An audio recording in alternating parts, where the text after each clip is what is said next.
Hey guys, what's going on? I wanted to talk a little bit today about some of the insights and advice and everything like that I got over the weekend. I did my first jiu-jitsu tournament this weekend, and I went 0 for 3 in it. I lost all my matches on points, which is definitely a disappointing outcome and not what I wanted. But I got a lot of different people sent me a lot of different stuff after that, and I'm going to try and distill kind of the best of what I got and sort of the best of the thoughts that came out of that.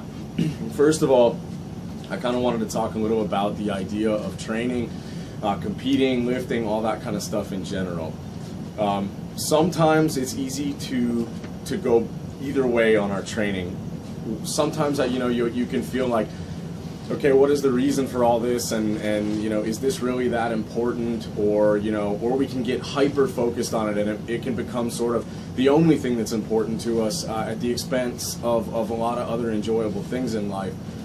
And so one of the things that I kind of do to sort of place my training and stuff like that in context is that even though we're on this little rock in this huge universe in the middle of this huge cosmos, and on and on and on and on, and it's easy to say, okay, like this one little jiu-jitsu tournament kind of doesn't matter. It really does matter, because we're sort of giving our lives their own meaning, and since I sort of believe that there is no meaning to life other than the meaning that we choose to give it, these ideas of discipline and of hard work and competition and all this kind of stuff, they really do matter.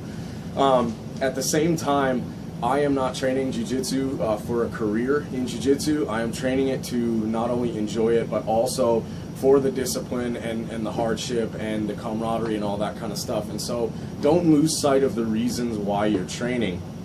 Which brings me to the next thing, which is that competition, the idea of getting out there and testing yourself against other people, not just in training and rolling with your partners or lifting with the guys you always lift with, or any of that stuff, whatever it is that you're doing, to get out there and to kind of put your skills to the test against people who are going to be going against you at 110%.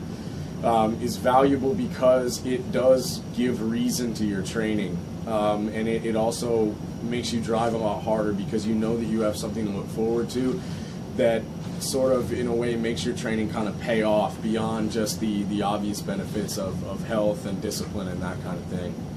So after suffering some losses out there, it was one of those things where your ego never wants to lose. And winning should be the goal. It's easy to get caught up after a couple losses in this whole like, well, we either win or we learn, and all that kind of stuff, which it's the right attitude, but you shouldn't get so caught up in that it makes you not want to win, because you should always want to win. But truly, coming home off some losses, I thought about it, and my brother said to me, if you'd have come home from 3 wins, you'd have kept training the same way that you were already training. But coming home from 3 losses, you're going to be training at a higher level. You're going to be using that motivation to really start a fire and to train really hard. And so since I've come home, and I'm really laying it down with my training already, one of the things that I've been doing, and something that I want to share with you guys, something that's been working for me with my training over the last couple months in general, is what I call mental training partners.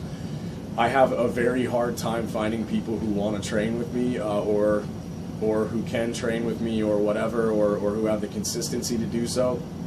And so what I do is I use mental training partners. I take the three people that really motivate me, even if I don't know them. It can be people that I only know from online or something like that. And I imagine that they're with me training.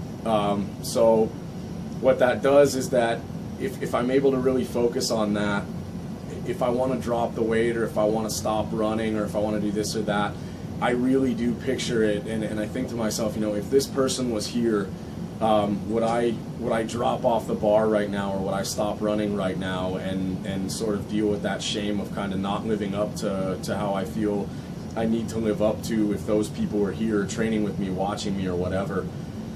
And I find that to be really, really helpful as a motivating force.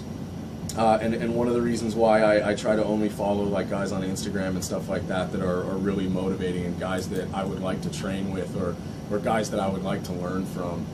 So, one of the things to take home from all this, and one of the things that I'm trying to keep in mind, is that competition is important because it makes you train harder and it forces you to test your skills and put your money where your mouth is. It's really easy to train all the time with guys that you know and sort of, you know, just always stay at that pace, and that's okay. But you know, it's also really easy to give a lot of advice to people who are out there competing and to be able to watch the videos and stuff and see what they've done wrong. And it's been easy for me to like look and even see what I did wrong, but that's very easy to say when you're at home. You know, there's the old rune poem for the Rytho rune that says, riding is easy for every man while he's in the hall. You know, when you're sitting at home, it's really easy to talk shit or to, you know, to say, well, here's what I would have done differently. But until you get out there and you sack up, then it's kind of like, well, shut the fuck up. You weren't there. So I really appreciate all the advice that I got from people who are people that I respect and people who put a lot of time into their training. Thank you guys very much. It means a lot. And you know, get out there and compete at whatever you're doing. You know, the worst that can happen is that you lose and you learn some lessons, and we could all use a little bit more humility in our lives probably. So get out there and train really hard, guys. Fuck shit up and bring home some wins or bring home some learning experiences.